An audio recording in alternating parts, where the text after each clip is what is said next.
Not yet. Give it time. So my question to you relates specifically to the transgender issue that you brought up during your speech. You cite the UCLA study and claim that it doesn't show in any way that suicide rates go down post-op.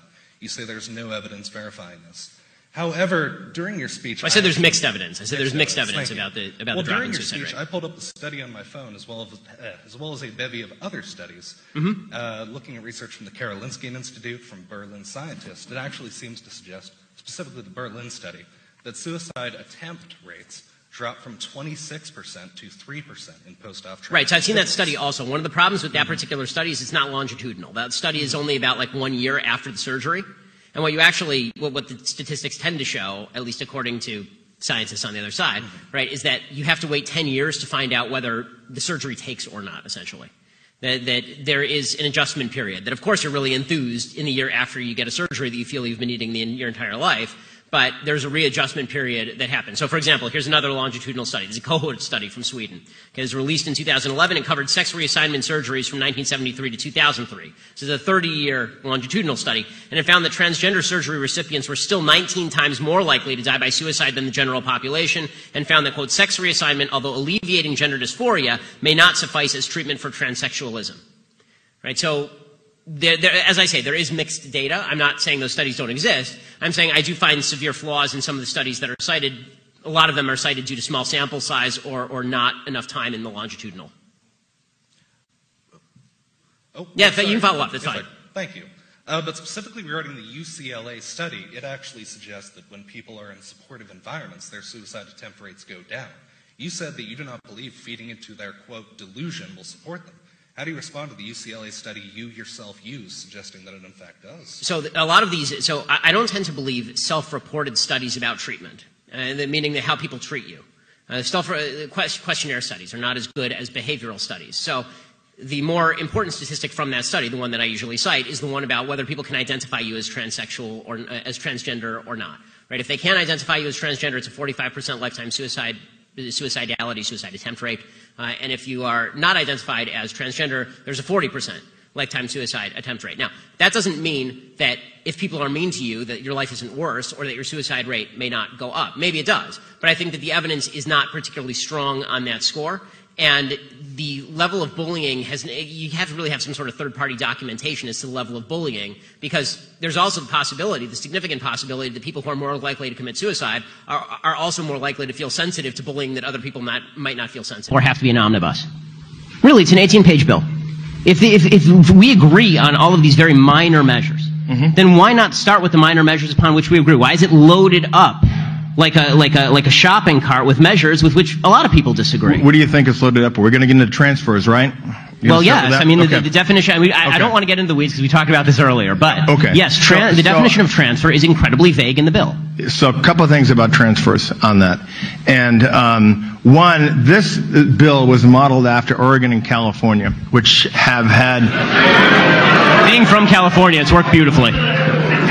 Which has had... hundreds of thousands of background checks, and there hasn't been one instance of somebody put in jail for a transfer.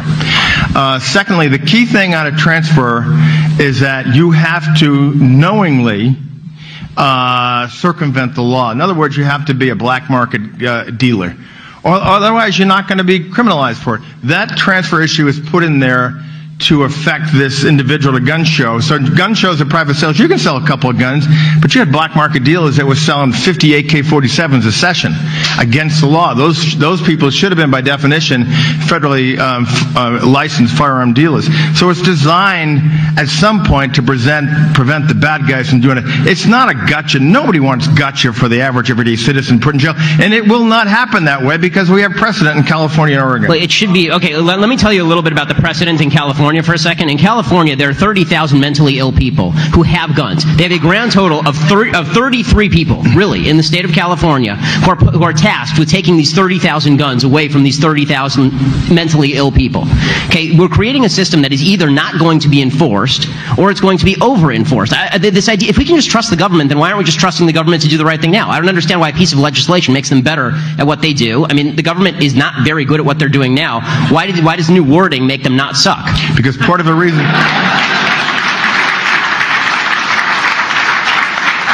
part of the reason you have a law or initiative as a deterrent, that government won't even be involved, that the bad guys won't be going to gun shows to buy guns, so they have to circumvent it. Well, but that's exactly the point. If bad guys are not going to gun shows with regard to Ebola, and for a second, this is a mild digression.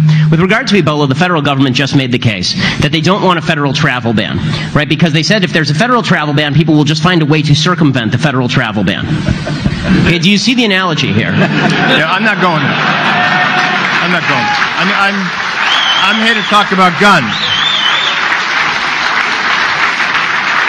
And most people are law-abiding citizens on that. So, I think one of the reasons you have laws is a deterrent to make sure that people do the right thing. Well, I agree, but this is the attendant cost, right? If there are law-abiding, the cost is a law-abiding citizen, for example, under the bill, who wants to loan a gun to a family member for purposes of defending themselves. The bill talks about it has to be in the case only of the most basically emergency situations. Well, how does the government define that? It's undefined in the bill. Right? I mean, so I have a cousin or I have a sister-in-law who feels endangered by her husband. If I give her the gun and she says, I feel endangered, and she keeps it for a week, but the government only decides that she was endangered for 3 days, and the gun is stolen and used, then she can be prosecuted, I can be prosecuted, as well as the criminal. And you'll never be prosecuted. It's never happened. So again, it comes down to faith in government. You'll never be prosecuted. There's precedent here. You'll never be prosecuted. Use your best judgment and don't knowingly break the law. Then why don't we just pass a referendum that says, please, prosecutors, do good stuff? I think that you have to acknowledge the reality, regardless of which end of the ideological spectrum you're on, that this idea that the relationship between a corporation and a worker is an entirely voluntary one is a figment of our imagination. The reality is that the relationship depends upon the balance of power. Because if you were to really believe that it's totally a voluntary relationship, then you should be arguing for child labor, because that was legal at one time, and that was argued as a beneficial thing for the economy. So we have to understand that it's a balance of power. Away from whether we need customers with more money to have that base, but we'll be addressing some of the underage working here shortly. Ben, yeah, I mean, I'll refrain from talking about child labor, especially given the fact that the rationale for child labor laws is that children are incapable of consent, right? I mean, that's the rationale for child labor laws. Although your child did appear on television last night. She did, without her consent, but I will tell you that she immediately joined SAG-AFTRA. The rationale for child labor to be legal was that children are exploitable, more exploitable. That's why businesses wanted it, and people had to fight against it. Isn't it businesses may want it, but the fact is that the children are not capable of consent, which is why the legislation was appropriate from all ideological points of view. In terms of whether basically this trickle-up economics, this idea that if you pay people $15 an hour, it will help the general economy, it's evidencing a differential point of view with regard to how money is invested and what makes your life as a consumer better. The truth is that Mother Teresa did less good for the world than Bill Gates, as a general matter. Because more people gained their jobs through Bill Gates, more people have a product that Bill Gates created, more people's lives have been bettered through Bill Gates. Mother Teresa did a lot of wonderful things. But the reality of the situation is that what makes your life better than people's lives were 50 years ago is all the new products and services developed by all the rich people who hire you. All of you out there who I'm sure are not rich, are you working for a poor person right now? Who is hiring you? Who's paying your salary? Unless you're working for the government, and even then you're not working for a poor person, you're paying for the rich people who actually pay the taxes that pay for you to work for the government. So this idea that economic growth is a function of people making $15 an hour versus $14 an hour is simply not true. The reality of the situation is that what makes the economy grow is new products and services that make your life better and which require millions of dollars in research and development. And as far as the point that was made about the salary of the CEO of Walmart, all I can say is this. Walmart has approximately, they're the biggest employer in the country. They have something on the order of 2 million employees across the country. Let's say we agree that 20 million is too much. And let's say that we cut that salary to zero. Great, we just gave everybody $10. Right, for the year. So let's stop pretending that the vast wealth imbalance inside Walmart is causing poverty for people at the bottom.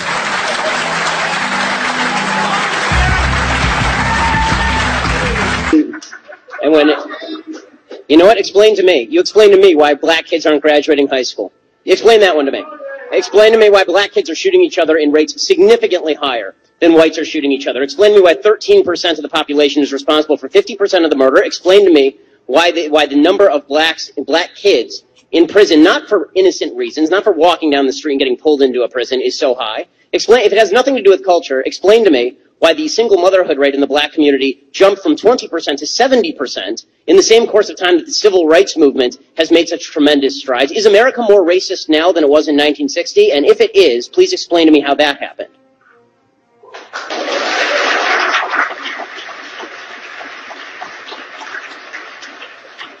Anybody can jump in. It's an open mic there.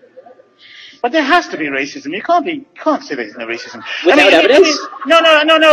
I'm just saying that I don't know which animal. Maybe we're talking about dogs or something. I'm talking about human beings, and I'm like, human beings are most likely going to have racial prejudices. I'm just so sorry.